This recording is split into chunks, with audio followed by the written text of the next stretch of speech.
Hello all, welcome to this week's tutorial. This week we are going to design an intentional binding task. So we'll be referring to this paper here by Sukhvinder Obi, Social Exclusion Reduces Sense of Agency, Evidence from Intentional Binding. Now, to give you a quick overview, intentional binding is an implicit measure of sense of agency, meaning it can give you an idea about how much agency one is feeling in a quantitative sense.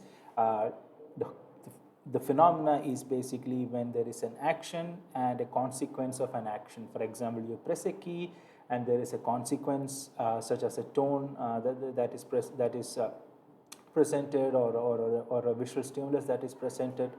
The delay between that action and this sensory consequence gets compressed when people feel a higher sense of agency. So if there is high sense of agency, there is a temporal compression between the action and the sensory consequence. So this is the sort of the key idea here, and that is what we are going to explore, and we're going to design a version of this this experiment which looked at sense of agency. So basically you have the trial that starts with an action. So people, the participant will be pressing a key, let's say a space bar, and once the space bar is pressed, there is a variable delay which could be 100, 400 or 700 milliseconds in this case, and there is an effect which is a tone that is presented. It's like a beep sound, and participants estimate the interval between the voluntary action and the tone. So that is going to be the task of the participant, where they give the verbal estimate. Verbal estimates, in the sense, this could be a textual response of participants saying, okay, I feel that this is going the delay between my key press and the tone was say 500 milliseconds. So they can type in 500 milliseconds. So this is how we're going to this is the experiment that we are going to design today. I'm making one subtle change here. I'm also kind of manipulating the expectation of the tone. So I am adding one little factor there, so that we have something to compare. So you have the key press, and the tone that follows the key press could either be a high frequency tone or a low frequency tone. So you're manipulating the frequency of the tone, and some frequency will be more probable. For example, lower frequencies could be more probable. So is there going to be a difference in the verbal estimate of the interval when the tone is expected versus unexpected? There is some reason to believe that the level of expectation is going to have an influence on intentional binding. So I'm making that little change from the original work in this particular video. All right, so what do we need? We need a action, we need a delay, we need a response. Basically, response is the participant saying, okay, this is the delay that is between the action and the sensory consequence. So let's start the trial with our initial sort of fixation kind of a stimulus. So it could be a polygon. You have the polygon, and that's going to come at 0, and so this is just this will just act as a fixation. Let's go for a circle and reduce the size to maybe 2, 0.2. Let me make it look smaller, and anchor it at the center and position it at the center of the screen. So we have that polygon ready. So this will be like a small circle at the center of the screen. Now we need to intimate the participant whether they should press the key or not, right? So that will sort of give an idea to participant when they should press this, or when they should make the voluntary action. So that's going to be our second polygon. Again, it's going to be a circle of the same size, 0.2, and at the center of the screen we'll make one change. We'll change the color. so that participant kind of feel that this is going to be my time, or I'm intimated to respond. So let's make it a green colored circle. I'm just changing both the fill color and the border color here. So now this is going to be a green circle. Time basically it's going to start at 1 second, because the first 1 second is going to be the first white circle that is going to be there. Duration again infinite, because we want participant to voluntarily make a key press without any time pressure. Okay, so we have that. Now we should know whether they press the key or not. All right, so that is a keyboard response here. So let's go in and add the keyboard response. Again, it should start at 1. So right from the first, right when the circle turns green, we are ready to take the keyboard response, and let's keep space bar as the key to be pressed, and make sure that you check this box here, force the end of the routine, because we want the routine where the sound is presented as a separate routine. So these are the only 3 components that we have in this particular routine. So we need one more routine, right? This is going to be our, let's go ahead and add a new routine and call it beep. So this is where our beep is going to be presented. So here we just need one component, which is a sound component. All right, so this is a sound component. Again, you can find it here, or you can also find it in the stimuli tab. So let's go ahead and add a sound. Now, when should it start? Now, this is something.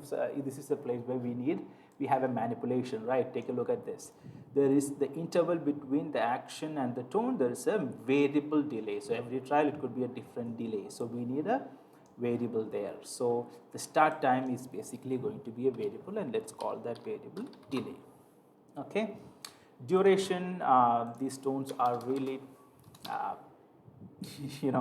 painful to listen to. Let's keep it at 0.3 seconds or 300 milliseconds. And I mentioned that we are also going to manipulate the frequency. So this is where we add the frequency of the sound. So again, frequency of the sound will be a variable. So you can add the frequency in hertz units. You can see it here. So if you just click on, keep your cursor here, you can read that little knot. We can add the frequency value, and we need to change this to set every repeat. Okay, now we have the sound. Now our final routine is where we collect the responses. So let's add that particular routine. We'll come back to these variables and the Excel sheet later. So this routine, let's call it the response routine. Okay. All right, let's keep it after the beep. Now, here, what are the responses that we need? We need a text box where they can type in the response that, whether it's 300 millisecond or 400 millisecond that they, felt the delay was. And we also need, on top of that, an instruction of what they should be typing, and also a click button so that they can go to the next trial. So these are the 3 components that we need. So first, let's create that text here. So let's go ahead, and this is pretty straightforward. This is a text component here, which is going to be starting at 0 milliseconds and stay until the routine ends. We need to change the position a bit. We don't want it to be at the center, so let's shift it upwards by maybe 3.3 units. And the text is okay, so you need to report the delay between the key press and the beep sound. Okay, on a scale of 0 to 999. So it's like 0 to 999 milliseconds. Okay, so millisecond is going to be our unit here. Okay, and also say, okay, click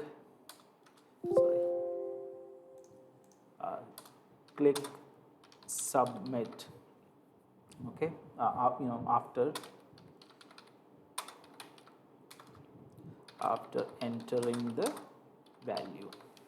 All right, so that's going to be our text. Now we need a text box where where the participant can type in their response, which is going to be a text box, and click on editable. This is going to be again from 0 to infinite.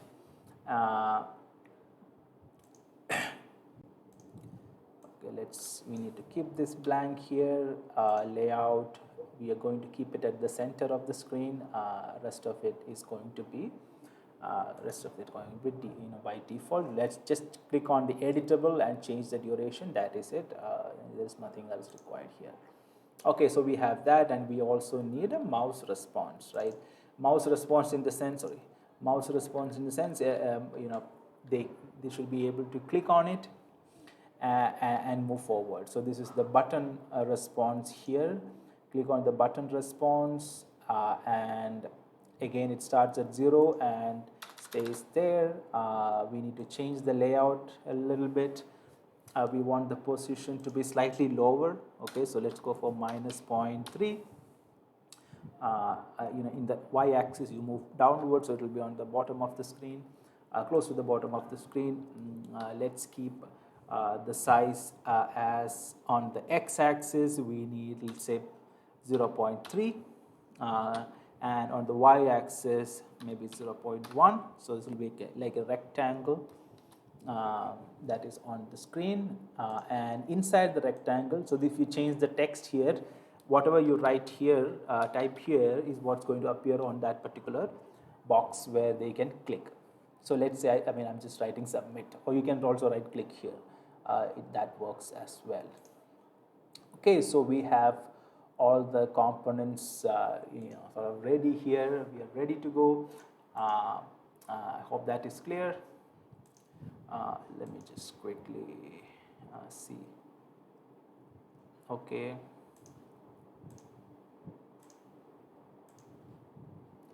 All right, so we have all the components ready. So now let's look at the Excel files. So this is the Excel file that we are going to use, where we have two conditions. We have delay and frequency that we are manipulating. Delays there are 3 delays, 0.1, 0.4, 0.7, and 2 frequencies, 400 and 1000 hertz. These are the 2 frequencies, and you can see here that I have made the 100 frequency more probable. Basically, there's 75% chance of the frequency of the tone being 400 hertz, and there is 25 chance of it being 400 hertz, and 75% chance of it being a 1000 hertz beep.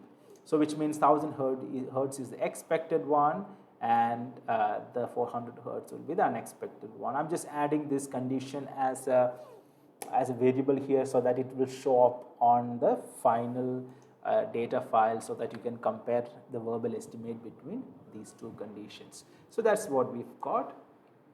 Now let's add the loop. Okay, so the loop is going to cover this entire 3 routines. Okay, you can see the loop. This is going to be a one trial for us, and we can set the n rep to, let's say, 5. Means it's going to be 5. It's going to run all those 3 routines 5 for 5 times. Now we need to add the Excel file here, and I'm going and adding the Excel file, and you can see those 3 parameters are red: delay, frequency, and condition. Let me go back and show that again. This is basically defined here as during the beep, you set a delay for the start time of the beep, and also you set the frequency of the sound as a variable. So this is what we've got. We are ready to run. Since I am connected to a headset, I don't know how the sound is going to play out, but I'm just trying to keep this closer, so that maybe you can hear something. Okay, so let's run this experiment.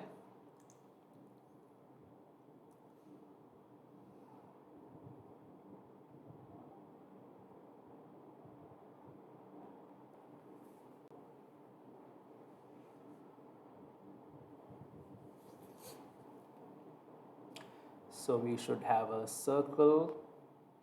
Yeah, so it's turned green, which means now we can press the key, and after we press after a variable delay, there's going to be a beep. So I'm going to press the space bar. Okay, so there was the beep there. Now the instruction is saying report the delay between the key press and the beep sound. Okay, there's a typo there. It's a beep sound, not beep.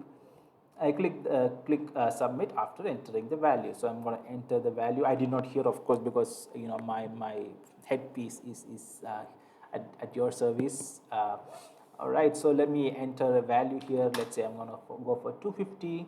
I press submit. It's gone to the next trial, and again I'm going to press the space bar. Okay, hopefully you heard some sound there. I'm going to give 600. Submit. Again, same space bar. You must have heard the tone.